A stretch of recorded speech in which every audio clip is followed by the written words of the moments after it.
Salut tout le monde, bienvenue à ce nouvel épisode de Femmes de fer. J'en profite pour saluer les gens qui écoutent le balado sur YouTube. Merci beaucoup d'être là parce que c'est l'endroit en fait où je peux vraiment lire vos commentaires, donc c'est toujours le fun d'avoir de vos nouvelles.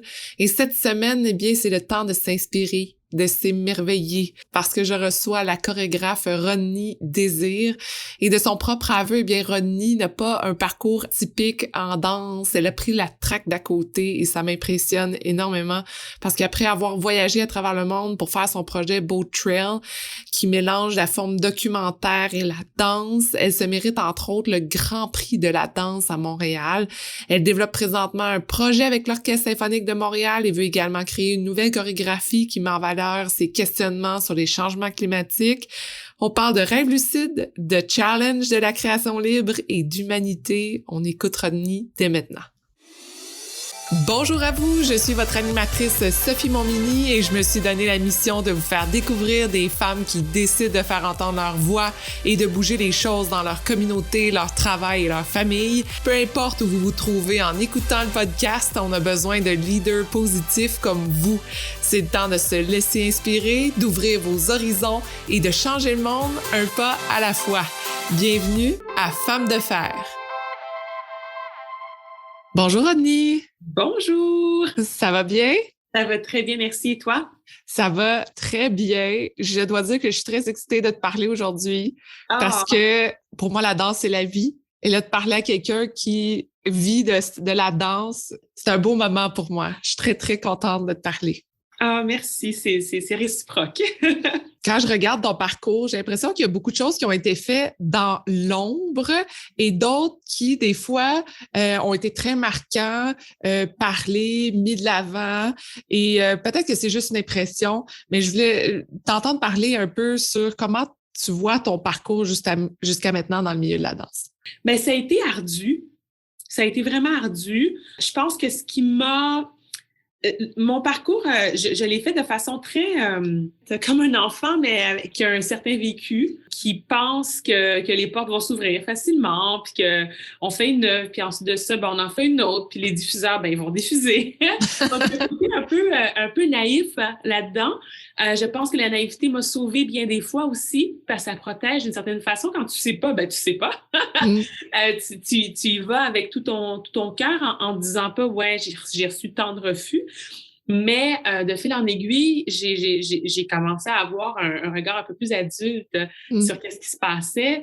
Et c'est là que j'ai trouvé ça un peu plus difficile d'avoir un regard sur les gens qui pratiquaient une forme similaire à moi ou des formes non considérées comme occidentales, eurocentriques, contemporains, je parle au niveau contemporain. Donc, ça a été le choc Ouais. pour moi. Mais en même temps, la beauté, c'est que aujourd'hui, je regarde aussi ça d'un autre regard en me disant, hey, j'ai quand même fait des choses qui ont demandé du guts, plus que du courage d'arriver dans un lieu, sur un territoire, de ne pas connaître le système de diffusion, la manière dont les gens fonctionnent, les cultures nécessairement aussi, les subtilités culturelles, puis d'arriver à finalement, au bout de 30 jours, trentaine de jours, avoir un show, avoir répété, avoir eu les structures, puis filmer, ben c'est exceptionnel. Je suis vraiment fière. Puis je pense que c'est en gardant justement cette naïveté, cette curiosité-là que je réussis peut-être par moment,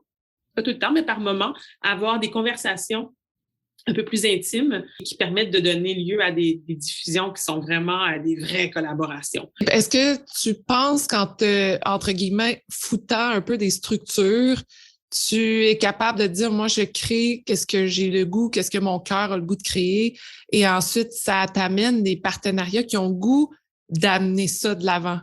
Et non pas de dire, je vais me modeler à qu'est-ce que quelqu'un veut, comme ça, je suis certaine qu'il va arriver quelque chose, puis que ça va être diffusé. Je viens d'une famille, bien sûr, mes parents sont d'origine haïtienne. Quand on parle d'origine haïtienne, ça vient aussi avec la culture de la connaissance du marronnage. Le marronnage étant en fait cette façon de penser, de réfléchir, que les Africains en esclavage avaient, qui était pour recréer des sociétés, pour s'enfuir. C'est vraiment un esprit très stratégique. OK. Et donc, en ayant un esprit stratégique, ben, tu cherches toujours quelles sont les portes qui n'existent pas, mais qui existent, qu'on peut franchir et qu'on peut ouvrir. Donc, pour moi, je sais que les structures sont là et je veux que les structures continuent de m'appuyer. Et c'est vraiment fondamental qu'elles appuient la compagnie, qu'elles appuient les actions de la compagnie et d'autres artistes aussi. Donc, les structures sont au service, c'est nos taxes qui font qu'elles existent. Ouais. Donc, moi, j'ai à souhait que, oui, on continue de bénéficier de ces structures-là.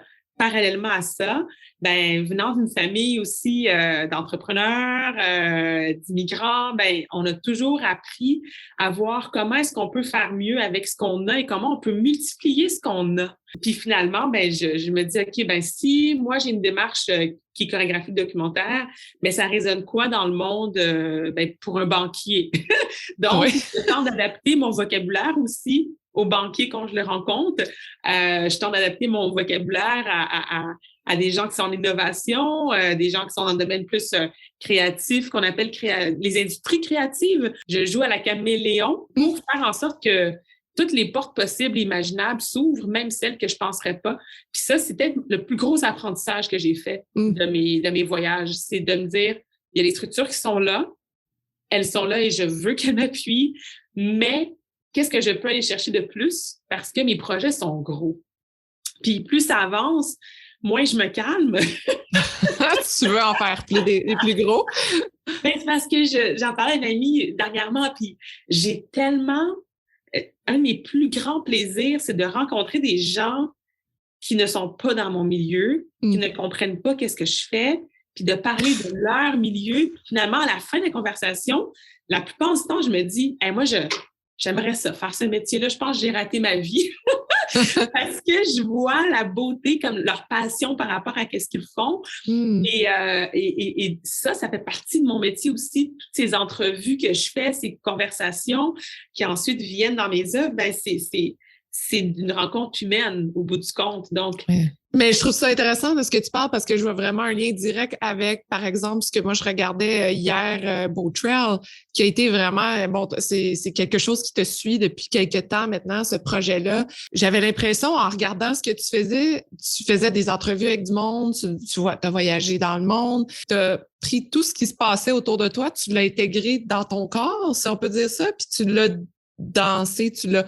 chorégraphié, mais ça, c'est ma vision, mais j'aimerais que tu me parles vraiment de qu'est-ce qui a poussé pour toi à dire ça, ce projet-là, c'est plus fort que moi, il faut que je me lance.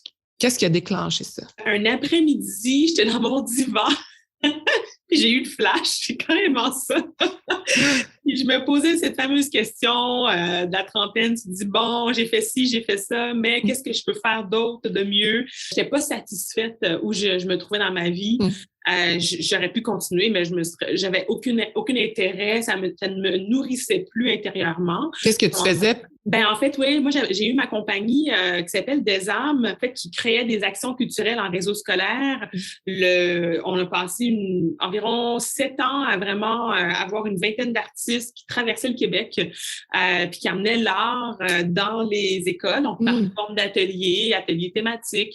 Puis petit à petit, ben j'ai été interpellée aussi pour former des gens. Puis on m'a dit, ben finalement, ce que tu fais, c'est de l'action culturelle. Je dis, ah ouais, je sais pas, moi je fais juste faire. Puis peut-être qu'il y a des mots qui existent scientifiques, mais après ça, moi, je fais ce que je pense que je dois faire. Et je me suis mis à monter des formations. Puis là, finalement, je me suis mis à former des documents pédagogiques, à coacher des gens. Puis j'ai vu que je tenais quelque chose d'intéressant. Puis finalement, ben j'ai été interpellée par le retour à la danse parce que c'était pas ma fibre première, la danse. J'étais entrepreneur, j'ai travaillé en communication marketing, j'ai travaillé dans différentes organisations artistiques et culturelles, mais pas comme chorégraphe ou danseuse. Donc, c'est vraiment suivant un voyage que j'ai fait. Et là, je pense que ça m'interpelle de créer mes propres œuvres. Donc, ma compagnie est venue en premier lieu parce qu'il fallait que j'aille des sous. Donc, les sous que j'allais chercher en privé, dans mon activité professionnelle privée, ben permettait de faire mes créations. Donc, j'ai demandé aucune subvention finalement. Mais à un moment donné, j'ai compris qu'il fallait des subventions pour avoir des projets qui étaient un peu plus structurants, avec une équipe qui est bien rémunérée, professionnellement. Ouais. Ça pour dire que l'idée, elle est venue d'un questionnement professionnel. Et par la suite, ben, ça a vraiment été de suivre mon instinct et de suivre cette toile d'araignée qui se tissait. Donc, toutes les personnes que j'ai rencontrées, aujourd'hui, je mets tout ça sur un mur ou sur une map. Ça forme un grand tapis, une grande toile d'araignée. Et c'est ces gens qui soutiennent le boat trail.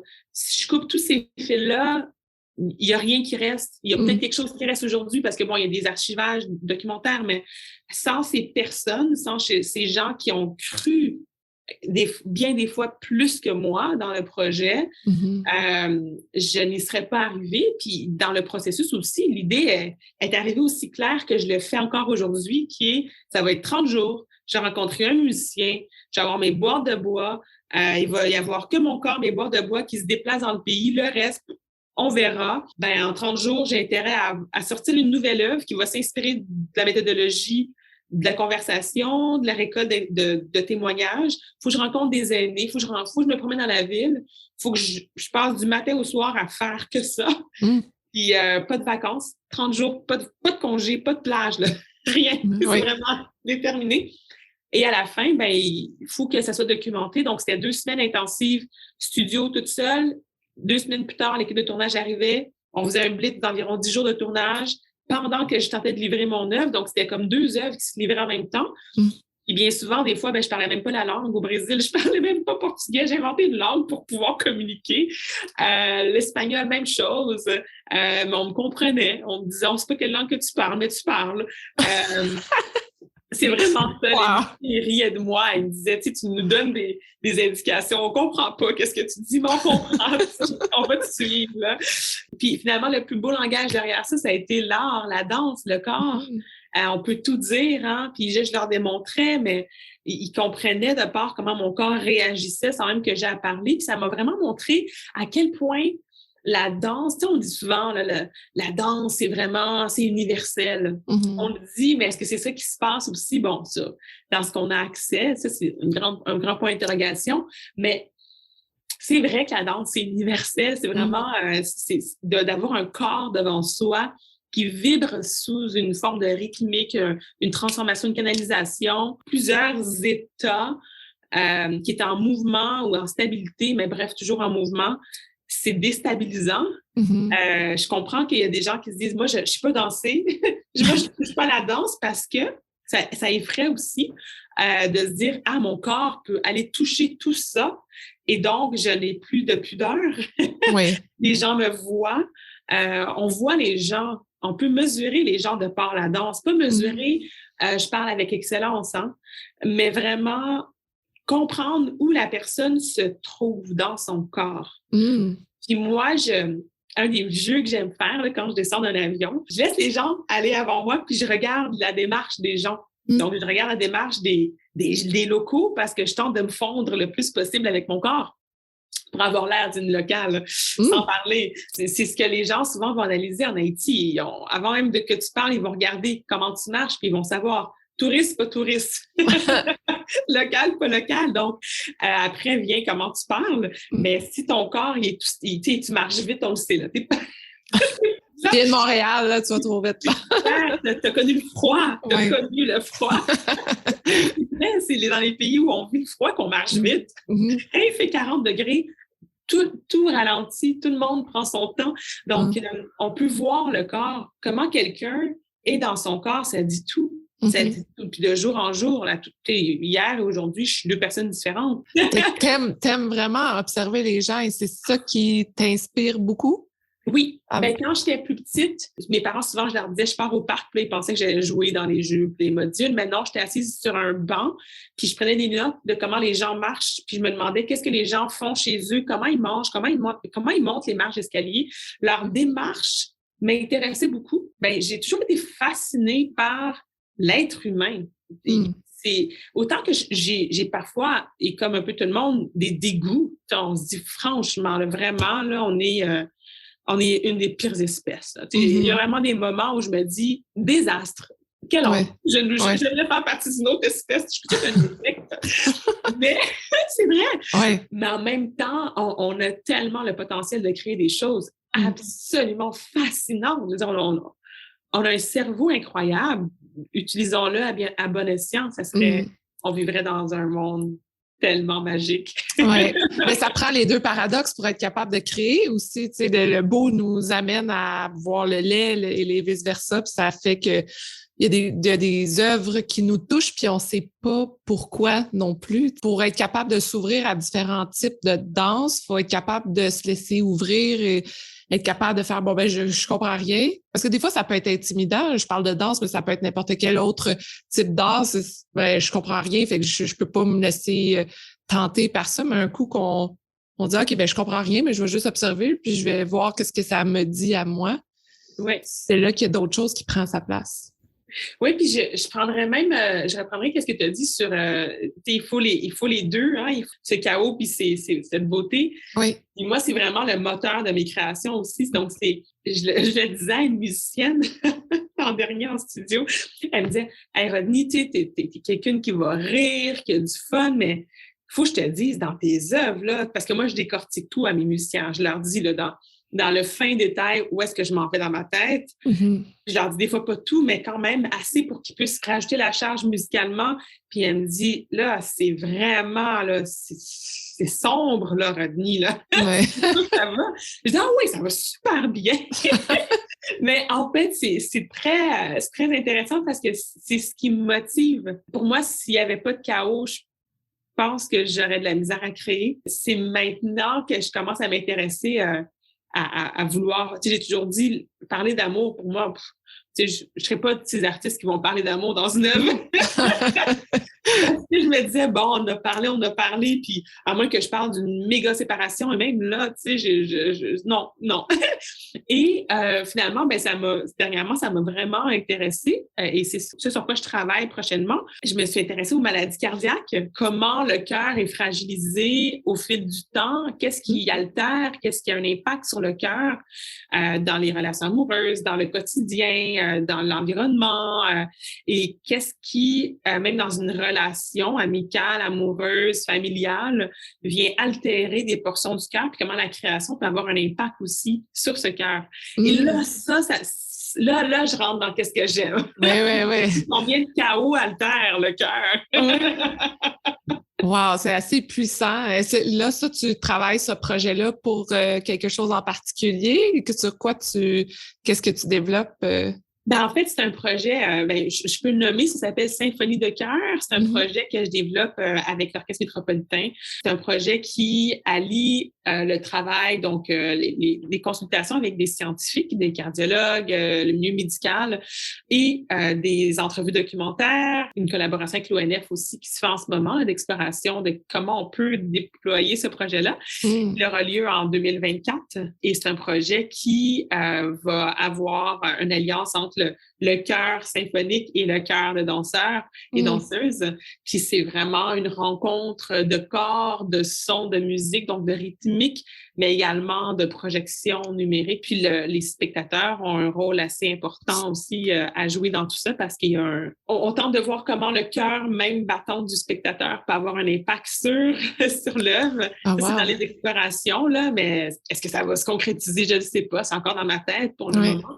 Mais je m'intéresse vraiment à l'impact de la danse et de l'art, mais pendant la création, sur le cœur de citoyens qui sont atteints de maladies cardiaques ou pas. Puis c'est sûr, ça touche... moi, ma mère, elle a eu une maladie cardiaque. Elle a fait un mini-ACV il y a quelques années. Puis ça a vraiment chamboulé sa vie. Puis j'ai vu ce moment de fragilité où tu sens que tu perds tout. Tu perds une partie de ton corps dans la motricité. Et je pense que c'est resté dans mon subconscient pour le jour où j'allais avoir l'espace pour adresser ça. Et aujourd'hui, je me dis, quels sont ces cœurs battants, fragiles, pas fragiles, mais finalement qui aiment. C'est ça qui m'intéresse dans le... Voilà, je m'arrête là. Ouais, c'est très, très poétique. On s'en reparlera quand ça va sortir. J'ai hâte de mieux voir qu'est-ce que tu as en tête dans ce que tu fais.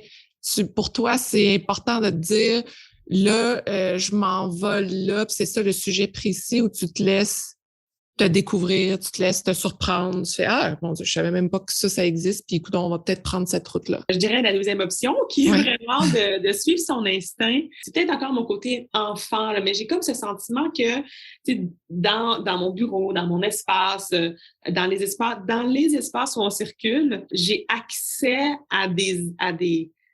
aux gestes, que finalement, les gestes que je fais sont déjà là. Puis je suis comme un capteur de rêve, je fais juste accéder à ces gestes-là, puis ensuite les lire. Une des choses dans mon travail, c'est le chant. Donc, il y a peu de gens qui s'en rendent compte, à moins qu'ils lisent le programme puis qu'ils fassent le lien vraiment. Mais toutes mes œuvres ont des chants en langage inventé. C'est souvent des chants onomatopéiques qui vont sortir de mon corps et rester de manière assez intacte dans l'œuvre, que souvent je vais souffler aux musiciens, chanteurs, musiciennes, que par la suite, ça va rester en ligne mélodique de la même façon que c'est sorti parce qu'on trouve que ça se tient bien. Et ces chants-là, c'est ce qui va guider mon geste par la suite. De suivre mon instinct m'oblige à toujours faire ce que j'appelle un reset. Donc, chaque fois que je rentre en studio, à chaque fois que je crée, à chaque heure que je crée, je m'oblige à toujours revenir à zéro. Tout le temps, pour être sûr que je ne rentre pas dans un mécanisme de « je vais créer 5, 6, 7, 8 ». Déjà, je ne compte pas dans mes œuvres. Ça, les musiciens qui je travaille le savent. Puis c'est un des défis là, avec l'orchestre, c'est de voir comment faire pour ne pas compter. Je circule. Puis les musiciens avec qui je travaille le savent. Puis on se trouve des points d'ancrage, mais je leur dis, quand j'arrive là, tu as ton cue. Après tel geste, on passe au prochain. Et ce qui amène une confiance et une responsabilité chez tout le monde. Parce que quand tu dis 5, 6, 7, 8, ben, tu attends ton compte, puis là, tu rentres dessus. C'est très carré, c'est correct aussi par moment, mais dans mon travail, c'est plus organique qu'autre chose. Ce qui fait en sorte que l'instinct me permet de créer avec ces points d'ancrage et l'instinct me permet aussi de réaffirmer à chaque fois que je fais mon œuvre quelque chose de nouveau. Et de recapter par le geste, dans le moment présent, qu'est-ce qui doit naître. Donc, ça veut dire que mes spectacles, par exemple, je prends une œuvre Beau Choix Rétrospect, qui dure 75 minutes, peut durer un soir 90 minutes, parce que ce soir-là, j'ai senti qu'il y avait quelque chose, puis les musiciens m'ont suivi et m'ont soutenu. La beauté là-dedans, c'est que je ne me tanne jamais de ce que je fais. Le défi, c'est d'avoir des collaboratrices qui sont là avec moi. S'ils pensent à leur repas le soir, ça marche pas. Ça vient du fil. Puis le côté instinctif aussi, moi, je travaille avec les rêves. Mais quand je me couche, je me repose rarement, dans le sens où, pour moi, ça fait juste continuer. Je continue à avoir accès. Puis de mes rêves, il y a des informations aussi que je viens ramener dans mon geste en studio. Donc, finalement, c'est un 360 qui est tout le temps en cycle et qui vient alimenter mes œuvres, tant au niveau des chants, au niveau rythmique, au niveau des postures, au niveau des personnages. Est-ce que tu te programmes pour que tes rêves continuent? Parce que est-ce qu'on parle ici de rêves lucides, de dire que tu expérimentes tes rêves autant que ce que tu expérimentes dans tes jours? Ou comment c'est naturel depuis que tu es jeune, tu suis ce cycle-là? J'ai toujours eu accès comme en fait, ça fait partie de mon éducation. Je m'en rendais pas compte, mais le matin, nous, quand on se réveillait, mes parents, au déjeuner, parlaient du rêve. C'était « Ah oui, hier, j'ai rêvé à telle affaire, ça veut dire telle affaire. Ah oui, moi, toi, t'as rêvé à ça. OK, là, nos rêves se complètent. » Puis là, finalement, l'actualité s'est complétée de par les rêves.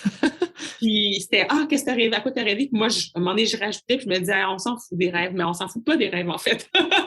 Finalement, puis je faisais encore l'exercice avec ma mère dernièrement, puis je disais « Maman, ça fait 2-3 jours, je rêvais telle affaire, j'aime pas trop ça. Là, la sœur aussi, elle a rêvé à ça. Puis là, toi, t'es rendu où? » Puis elle dit « Moi, j'ai rêvé à ça. » Je dis « OK, bon. Fait que là, on va se préparer. » Là. Pour moi, c'est vraiment quelque chose qui n'est pas tabou, que j'utilise dans mon quotidien et qui me permet d'avoir une autre lecture. Il y a les nouvelles, il y a l'actualité, ce que je vis à tous les jours, puis il y a les rêves. Fait que, je me dis, avec ce cocktail-là, peut-être que quelque chose va me clarifier qu'est-ce que je vis, où je m'en vais. Ouais, OK. Je trouve ça intéressant. Est-ce que tu as construit Beau Trail un peu comme ça aussi, avec ce cycle-là? Oui, j'ai pas eu le choix parce que le Beau Trail, c'est vraiment quelque chose. Ouais. pense, là, je me dis pas un autre beau trail, pas parce que je trouve pas le beau, parce que c'est vraiment demandant. Là. Ouais. Il y a vraiment un équilibre entre ce que je veux et ce qui doit se passer. Puis le boat trail, j'ai compris, ça m'a pris du temps, là, mais j'ai compris que c'était vraiment pas moi qui contrôlais qu'est-ce qui allait se passer. Que j'avais beau me dire, hey, là, il faut vraiment que je me rende en Nouvelle-Orléans, là, je programme ça. Là, tu y vas de manière très rationnelle, tu achètes des billets, puis là, il y a quelque chose qui se passe qui fait que tu ne peux pas te rendre. Ça a été le cas du Mexique. À 2 reprises, on a voulu y aller.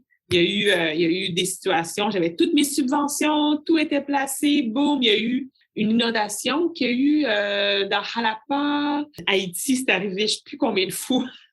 Puis le moment où j'ai dit, là, ça suffit, c'est moi qui décide, je pars. Bon, on a été sorti du pays par un ouragan. Ça m'a appris, tu sais, à tes risques et périls, c'est pas toi qui choisis.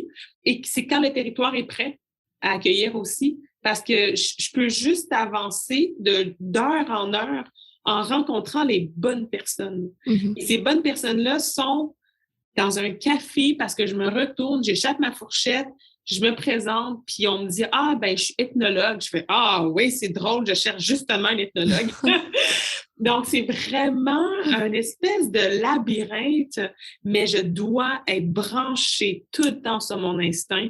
Si je suis pas branchée là-dessus, ça tombe. Puis je l'ai essayé, par exemple, à Halifax, au Canada. Je me disais, OK, ça va être super facile. Là, je cherche un musicien, je cherche un autre musicien. Puis là, j'allais comme ça. Là. Et j'ai passé 2 semaines à chercher les musiciens et je ne trouvais pas. Puis je me disais, moi, si je travaille avec une musicienne, puis ça va être ça. Puis la personne est arrivée très cartésienne et c'était un chaos. Mais un chaos, ce qui sortait. Puis j'avais pas beaucoup de patience. En plus, j'étais enceinte de 5 mois. Et j'avais pas beaucoup de patience. Mais c'est correct, mais mon corps me disait, là, déjà que tu me demandes de faire un bout de choses, c'est un peu trop. C'est vraiment un acte de foi envers soi, autre chose, nommons-le comme on veut. Puis même dans les lieux où j'ai été, ben, il y a tellement de foi, par exemple, au Brésil, j'étais invitée par les JO, fait qu'on se dit, ben là, tout va être parfait. C'est toute une institution. Et en même temps, non, parce que l'afrodescendance, c'est vraiment pas ce qu'il y a de plus mis de l'avant durant les JO, ni par le pays lui-même. L'endroit où j'ai fait mon spectacle, c'est au Cajabalango, le plus grand port d'entrée de déportation des esclaves dans les Amériques. Le Cajabalango, c'est un endroit où les gens vendent la barbe à papa, tout circule, c'est un endroit public. Les gens n'en prennent pas soin nécessairement. C'est des blocs de pierre, tout simplement, qui sont comme dans un fossé. Mais c'est pas parce que je décide, puis que je viens une date, puis qu'il y a des partenaires, puis que tout le monde est là, puis que l'équipe d'éclairage est là, que ton show va avoir lieu. Donc, 2 jours avant, on ne savait pas si on avait le droit de faire notre spectacle. On a dû se bousculer avec les gouvernements pour qu'ils nous fassent une place. Le jour où j'ai eu le droit de le faire, 2 heures avant l'arrivée dans le lieu, je pars d'un endroit qui est environ comme à 10 minutes d'auto, même pas, là. Puis on arrive dans un embouteillage et je suis arrivée en retard sur mon propre spectacle parce que je ne pouvais pas arriver dans le lieu. Puis même à ça, quand je suis arrivée, il fallait que j'aille aux toilettes. Je me suis dit, je vais aux toilettes, j'ai pas le choix, je vais exploser. Fait que j'ai demandé l'autorisation au même bâtiment que le matin, on m'avait donné l'autorisation. Ils m'ont dit non, tu ne peux pas rentrer. Et là, je leur faisais des simagrées en leur disant, je dois rentrer, je suis en spectacle, on m'attend. Et on me disait non, c'est impossible. Puis là, j'ai dit, mais c'est pas possible. Fait que j'ai dû marcher un autre 10 minutes pour aller trouver un endroit qui me donnait accès pour revenir. Puis, je croisais les gens qui me disaient, ben là, qu'est-ce que tu fais là? On t'attend pour ton spectacle. Je dis, j'arrive, pas aux toilettes. Pour que finalement, tu sais, vraiment, c'est absurde. Ouais. Mais c'est absurde. Pour que finalement, j'arrive sur la scène. Puis là, moi, je me dis, ben voilà, c'est fini. Non, c'est pas fini. En fait, Sophie, je suis arrivée, puis la scène avait des jelly beans. Non! Sur toute la scène. Mais voyons! Ils avaient mis des enfants pour divertir en attendant que j'arrive. Fait que là, je regarde la scène et je me dis, mais c'est un chaos. Comment vous voulez que je danse là-dessus? Donc, ma collègue à l'époque, qui m'accompagnait localement, j'ai dit, peux-tu me trouver un ballet? Elle a dit, il n'y a pas de ballet. Je dis, non, mais ça se peut pas. Trouvez-moi un ballet, quelqu'un. Fait que finalement, c'est à quel point je suis déterminée, là. J'ai demandé un bout de tissu. Je l'ai plié en 2, je me suis penchée, puis j'ai balayé toute la scène. Et les gens te regardaient te balayer la scène. Les gens me regardaient, puis se disaient, mais c'est qui ça? Qu'est-ce qu'elle fait?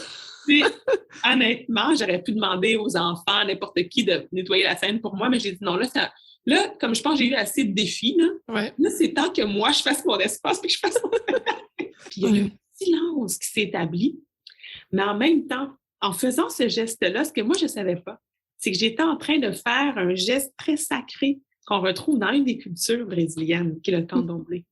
OK. Donc, il y a des gens qui m'ont dit, mais là, il faut que tu nous expliques ton début. Puis j'ai dit, moi, j'ai ramassé mes jelly beans et on dit, non, il y a autre chose qui s'est passé. C'est là encore la connexion à l'instinct. C'est que moi, je me disais, coûte que coûte, j'ai de quoi faire, donnez-moi un tissu, moi le faire moi-même. Mais ce geste-là, finalement, comme je disais que j'attrape les gestes dans l'espace, ben c'était un geste très important, sacré, d'affirmation et de présence et de salutation. Je fais normalement, donc je n'aurais pas pu inventer ça, là. Est-ce que vous aimez la discussion que vous écoutez présentement? Est-ce que vous voulez rester au courant des prochaines entrevues de Femmes de Fer? Si vous répondez oui à toutes ces questions, alors abonnez-vous dès maintenant à l'infolettre pour connaître des femmes ultra inspirantes. Rendez-vous dans la barre de description de l'épisode pour retrouver le lien. Je voulais revenir sur quelque chose que tu as dit en entrevue, puis je trouvais ça intéressant parce que c'est rare que je l'entends, celle-là, puis je me suis dit, OK. Je voulais savoir pour toi parce que tu as dit j'ai eu raison de prendre la traque d'à côté quand tu parlais de ta carrière, de ce que tu as fait, de ton chemin. Tu as dit j'ai eu raison de prendre la traque d'à côté. Ouais. Ça veut dire quoi, ça? En fait, c'est vrai que j'ai pris la traque d'à côté pour faire le Boat Trail. Moi, au départ, en 2013, 2014, quand on commençait à cumuler le nombre de refus pour mon œuvre, mais pas pour les bonnes raisons, de se faire dire que ton art, il n'est pas contemporain alors que toi, tu le sais qu'il l'est, puis finalement, c'est un manque d'éducation. C'est une capacité de lecture d'une œuvre et d'association par rapport à un vécu, par rapport à une connaissance. Pour moi, c'était vraiment de faire face à une forme d'ignorance, de me dire, oh là là, je me fais évaluer par des gens qui n'ont pas la capacité de comprendre qu'est-ce que je suis en train de présenter, ou ils ont la capacité de comprendre, mais ils n'ont pas toutes les clés entre leurs mains, ou s'ils l'ont, c'est pas bien utilisé. J'ai vraiment sombré dans une forme de déprime en me disant, je peux plus faire ce métier-là, ça va me tuer, ça va me rendre vraiment triste. J'ai pas envie de passer ma vie à lutter, ça me tente pas. C'est pas comme ça qu'on devrait faire un métier. Finalement, de prendre cette voie-là, ça m'a permis non seulement de mieux affirmer c'est quoi la démarche chorégraphique. Ça veut dire quoi pour moi être chorégraphe? Puis être chorégraphe aujourd'hui, pour moi, là, c'est vraiment de mettre mon corps à disposition de ce sur quoi la société vibre pour mieux la traduire de façon un peu plus lumineuse, puis de la remettre devant le monde en disant, voici moi une de mes visions, puis un autre créateur, créatrice vous donnera une autre vision, vous en ferez après ça l'équation mathématique que vous en voulez. Et si je suis pas connectée avec la société, j'arrive pas à générer une œuvre. C'est vraiment ça. Ça m'a permis de comprendre que j'avais besoin de me connecter à des gens, donc de faire des entrevues. Donc, finalement, je suis rentrée comme dans un post-PhD, là. En faisant mon Boat Trail, j'ai rencontré, mon Dieu, mais comme 130 personnes, sinon plus. Je me suis assise avec ces gens-là. Ils m'ont invité chez eux, ils m'ont ouvert leurs livres, ils m'ont parlé de leurs éléments les plus précieux. En me faisant confiance qu'un jour, ça allait pouvoir être transmis à d'autres personnes. Donc, j'ai eu une responsabilité devant des inconnus. J'ai appris encore plus de langues que je connaissais avant. J'ai appris encore plus de choses. Je suis encore plus au fait de ce qui se passe dans le monde. Et là, j'arrive à me situer. Avant, c'était « je suis canadienne, je suis haïtienne, je me trouve là sur la map ». Mais vraiment, pour se situer, je me suis mis au défi dans ces pays-là, dans des conditions pas faciles. Fait que ça, pour moi, je l'ai fait, mon bootcamp. Je l'ai fait, mon bootcamp. Ouais. J'ai utilisé tous les outils qui existent pour réussir à le faire. Puis j'ai même été chercher des partenaires que je connaissais même pas. Là, je les ai mis munitions pour traverser, peu importe ce qui va m'arriver. Ça veut pas dire qu'il faut pas m'aider, là. Ça veut juste dire que j'ai trouvé des nouvelles façons de faire. Donc, au lieu de rester ici à Montréal à faire des demandes de subventions qui reçoivent des refus, puis de m'entêter à faire des œuvres pour des œuvres, puis de suivre un cycle qui, pour moi, ne marchait pas non plus, là. Le cycle, je crée une œuvre, je la diffuse, j'en crée une nouvelle, je la diffuse. Ce n'est pas le cycle qui me convient comme créatrice. J'ai besoin de faire une œuvre, de prendre mon temps, de la laisser dormir dans le temps, de la reprendre. Puis, tu sais, mes œuvres, là, ça prend un minimum 2-3 ans à réellement exister. Boat Trail, ça va faire 10 ans bientôt. Boat, que je la refais, puis je la refais, puis je la refais. Ça, c'est en 2023, ça va faire 10 ans. Mon œuvre One Day, sur laquelle je travaille, c'est en 2016 que j'ai commencé, c'est en 2022 que je vais la sortir. Puis je l'ai laissé de côté, je l'ai repris, j'ai refait des nouvelles entrevues, je suis encore plus ébahie par le processus. Donc, en prenant cette track d'à côté, je suis revenue aussi. Tu sais, je suis pas juste partie en me disant, je ferme la porte, ciao, bye, vous n'avez pas raison. Je me suis dit, ah ouais, OK, moi, quand on me donne un défi, là, tu le prends au sérieux. Vraiment. Puis ça, le monde le savent. Je suis vraiment une femme de défi. Quand on me dit, Rodney, j'ai un défi pour toi, je fais, non, tu vas m'avoir, arrête. Je vais m'y mettre. C'est ma faiblesse. Ouais. Je suis revenue, puis j'allais eu ce moment où j'étais devant ces mêmes diffuseurs et d'autres, puis à dire, merci pour le refus, finalement, parce que je l'ai pris, puis tu sais, au début, là, c'était une bombe. C'était carrément une bombe que j'ai reçue en plein visage. Mm-hmm. Mais comme dans un film au ralenti, là, dans Matrix, ça s'est arrêté juste à temps. Ça a ralenti, puis là, j'ai pu la regarder sous tous les angles, puis la transformer, puis la renvoyer dans l'espace. Ouais. Puis aujourd'hui, j'arrive avec tout ça en me disant, j'ai développé la première plateforme avec 75 vidéos documentaires avec des alliés incroyables. Il n'en existe pas comme ça dans le monde. Mm-hmm. Il n'en existe juste pas comme ça dans le monde. Il y a une web-série qui est rattachée avec ça. Il y a un moyen-métrage, mais il y a aussi maintenant une exposition qui existe. Je réfléchis déjà à la prochaine mouture. Il y a un projet jeunesse. Là, je viens d'avoir des jeunes en Floride qui viennent de terminer leur premier boat trail. C'est complètement incroyable pour moi d'être assise derrière l'écran parce que à distance, puis de les écouter poser des questions aux spécialistes que moi, j'irais faire des interviews, puis de me retenir, de me dire, j'ai pas le droit. Mais, puis de les voir fiers à la fin, puis de dire, hey, attends une minute, là, je suis en train de semer, je peux semer autant de fois que je veux dans le monde, cette méthodologie-là. Ah ben là, merci. Merci.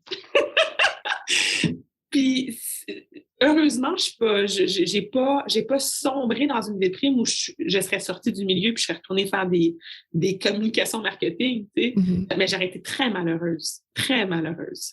Puis j'aurais eu un côté très aigri par rapport à ce refus incompris. C'est difficile de me dire que ce que je fais n'est pas contemporain. Quand j'arrive à démontrer à quel point les cultures ancestrales puis les rythmiques afrodescendantes, puis il y a tout maintenant. J'ai même plus besoin de parler. Je dis, tu comprends pas? Tiens, voilà.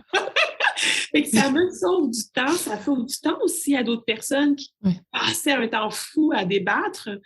Donc, c'est pas que pour moi. C'est vraiment pour un ensemble de gens qui sont épuisés, qui ont quitté le milieu aussi, puis qui se disent, moi, je peux pas, je peux plus. Donc, je pense que derrière tout ça, c'est le dialogue qui m'a permis de faire le Boat Trail. C'est le dialogue qui me permet aujourd'hui d'entrer encore en contact avec des scientifiques, des astrophysiciens, des volcanologues, c'est des gens qui font des métiers autres que le mien. Derrière tout ça, là, la danse est vraiment un vecteur puissant de dialogue. Absolument. Ça s'est rendu chez des jeunes en Floride, c'est assez fascinant. Là. Moi, c'est pas fini, là. Je m'arrêterai pas là. Je savais que je voulais faire un jour, je l'ai promis. Il y a quelqu'un qui m'a dit, là, qu'est-ce que tu vas faire avec mes paroles? Puis, il y avait un monsieur d'Artagnan Laporte qui est décédé depuis, mais qui me disait, moi, je ne rencontre personne. Je refuse les journalistes. Puis, c'était un maître tambouiller, c'était un maître qui faisait des tambours. Il m'a dit, je rencontre personne. Je ne montre pas qu'est-ce que je fais dans mon atelier. Mais toi, je te dis oui. Puis, j'ai dit, ah oui, pourquoi? Il dit, parce que toi, tu danses. Je dis, ah oui, mais je danse. Il dit, non. Toi, si tu trahis ma parole ou si tu mens ou si tu n'en fais pas un bon usage, ton corps te trahira. Oh, j'ai vraiment intérêt à en faire un bon usage. J'ai pas le choix de le faire. Et Rodney Désir, elle crée à partir de l'humain principalement. C'est ça que j'ai envie qu'on retienne. Oui, j'ai abordé la question des afrodescendants. Oui, je suis passée par toute la question de la traite négrière. Oui, j'ai soulevé là, ces roches-là.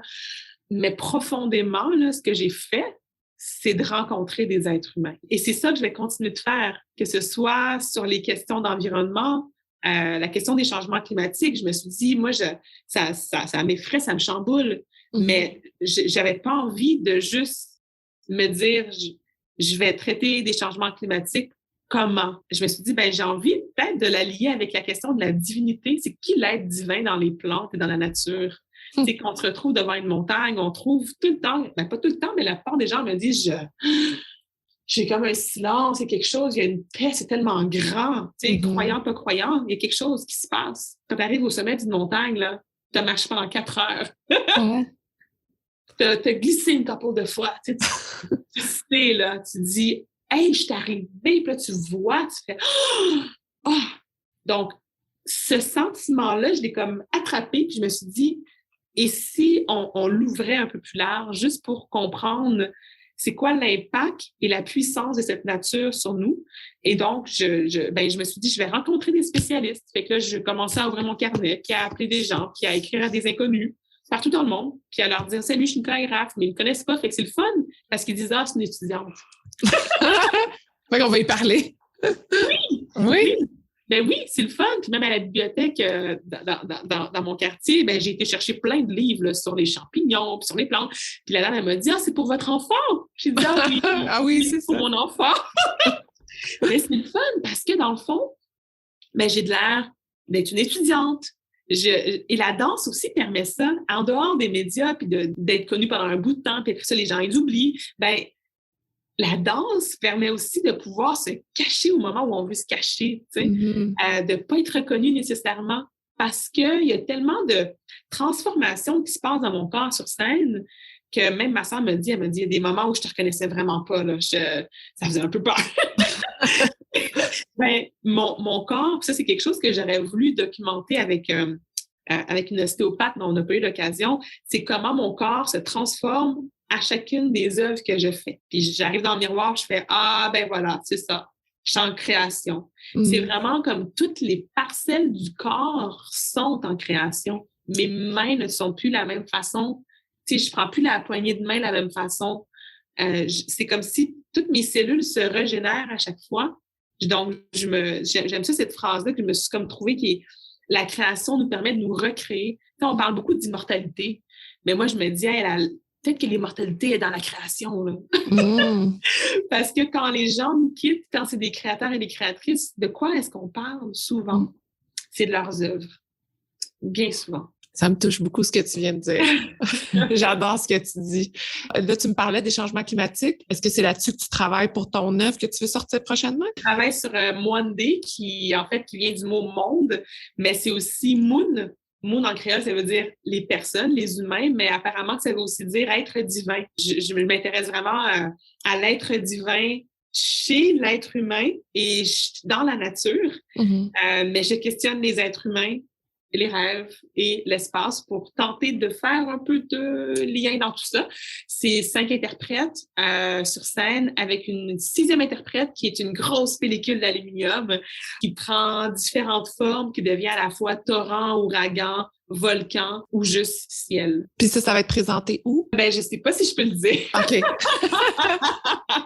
Mais ça va être présenté fin 2022. J'ai des questions de fin de podcast, des petites questions, tu réponds. S'il y a des choses que tu dis, je sais pas, on passe à la prochaine question. Aujourd'hui, pourquoi as-tu de la gratitude? J'ai de la gratitude de pouvoir créer à tous les jours et de comprendre la puissance de la création. Pour toi, qu'est-ce que ça veut dire un leader positif? C'est une personne qui arrive à se détacher d'elle-même ou de lui-même pour poser de la lumière sur un ensemble de gens, puis même un ensemble tout court, ça peut être dans l'espace, ça peut être des gens, ça peut être des animaux, des insectes, mais qui a un impact sur plus grand que lui ou elle. Le meilleur conseil que tu as reçu? Et confiance. Le moment dont tu es le plus fier? Et les prix de la danse, j'en reviens toujours pas d'avoir... je ne comprends toujours pas. Pourquoi? Ben, parce que pour moi, c'est quelque chose qu'on a quand on est un peu plus âgé. J'ai tellement de choses à faire encore et à apprendre dans ma carrière. Ça va me prendre beaucoup de temps avant de réussir à me voir là. Ben, je commence à comprendre, on me le dit, on me l'a verbalisé, on me l'a vulgarisé. Puis là, j'arrive à le prononcer maintenant. Oui, j'ai gagné. Là. J'arrive à le dire. Avant, j'arrivais pas à le dire. Ça reste quand même chamboulant parce que aujourd'hui, j'ai 38 ans. Pour moi, je vais continuer à créer jusqu'à 90 ans, sinon plus. Tant que je suis en vie, je veux continuer à créer. Et c'est à ce moment-là que je me voyais peut-être... Mais j'avais même pas ça dans ma tête. J'étais ailleurs. J'étais vraiment ailleurs. J'étais dans... Il faut faire maintenant, coûte que coûte. Mais le prix est arrivé. Il est arrivé, mais dans un moment chaotique, en plein. Pendant que tout s'écroule, ce début de COVID, c'était fin 2020, juillet 2020, j'ai eu l'appel, puis j'avais mon petit dans le salon. Il n'y avait pas de garderie à cette époque-là. Il y avait du sable partout dans mon salon parce que j'avais acheté un carré de sable maison, là. Puis il y avait ça partout, il en mangeait. Je finissais mes appels pour tenter de sauver la compagnie parce qu'on était vraiment dans le rouge. Puis on venait de finir une création, puis c'était le rétrospect. Puis là, tout a crashé. Donc, nos fonds qui devaient entrer, ben ils sont pas rentrés comme les compagnies. J'étais sur mes appels d'urgence toute la journée avec gestion bébé. Et j'ai reçu cet appel de Marie Chouinard et elle m'a dit « Assis-toi », puis j'ai dit « J'ai pas le temps. » J'étais là, « C'est beau, je suis assise. » Elle a dit « Non, t'es pas assise, je le sais. » Je dis « OK, t'as raison, c'est beau, je m'assois. » Puis je suis tombée en larmes. Je veux dire, je comprenais pas. J'ai dit « Voyons donc, c'est le chaos chez nous en ce moment, là. » C'est le chaos en ce moment. Ça se peut pas. Ça se peut pas. Donc, avoir confiance que même quand tu penses que le sol s'écroule, il y a un autre sol en dessous. Ça, c'est un bel apprentissage de vie. Ouais. Il n'y en a pas juste un, il y en a plusieurs. Est-ce que tu lis un livre en ce moment? Je lis et je feuillette plein de livres sur les volcans, puis les champignons, puis des livres de Greenpeace aussi. Il y en a un, c'est vrai, que j'ai ressorti dernièrement, c'est Le secret des arbres, qui est magnifique. Je veux dire, ça, c'est un livre qui nous parle de la puissance des arbres et je trouve que c'est un beau lien avec ce qu'on a parlé aussi, là. Comment les arbres communiquent entre eux, la puissance de la terre, la puissance de ces champignons, tout ce monde souterrain, puis comment dans une poignée de terre, il y a beaucoup plus que nous tous, êtres humains, de vie. Donc, ça nous ramène vraiment à l'infiniment petit dans cet infiniment grand, puis ça nous repositionne. Je trouve que oui, c'est peut-être le livre que j'ai envie de mettre sur la table aujourd'hui. Dernière question, qu'est-ce que ça veut dire pour toi, femme de fer? Je dirais une alchimiste, capacité de transcendance devant toutes les situations. Rodney, merci beaucoup pour cette entrevue. Je veux juste glisser un mot sur le fait que tu donnes des conférences aussi. Si les gens sont intéressés à t'entendre parler, à discuter de création, c'est ça que tu fais avec les conférences, c'est ça? Oui, tout à fait. En fait, il y en a une que je retrace le processus du boat trail, toute la méthodologie. C'est vraiment plus un carnet de voyage. Et il y en a une autre que c'est vraiment le parcours de l'entrepreneur, vraiment la femme qui est en arrière. Et je pars de mon milieu familial, puis je remonte jusqu'à aujourd'hui. Ça permet aussi de mieux comprendre. Puis pour certaines personnes qui, des fois, idéalisent, de se restituer et de se dire, ah mon Dieu, ma réalité, elle ressemble vraiment possiblement à celle dans laquelle Rodney a vécu. Si les gens veulent te suivre, communiquer avec toi, c'est quoi la meilleure façon? Directement sur la page Facebook de la compagnie, d'Art des Créations, sinon Instagram. Autrement, ça va être par le site web de la compagnie, rodneydésir.com. Parfait. Puis là-dessus, ils vont trouver dans les contacts les personnes à qui parler. Génial. Merci beaucoup, beaucoup, Rodney. C'était vraiment un plaisir de te parler. Merci, Sophie. Vraiment. Merci d'avoir écouté l'entrevue jusqu'à la fin. J'ai énormément de gratitude pour votre présence et j'espère que vous êtes totalement inspirés.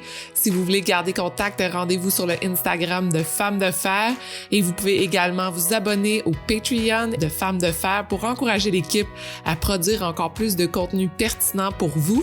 Je vous souhaite une magnifique journée.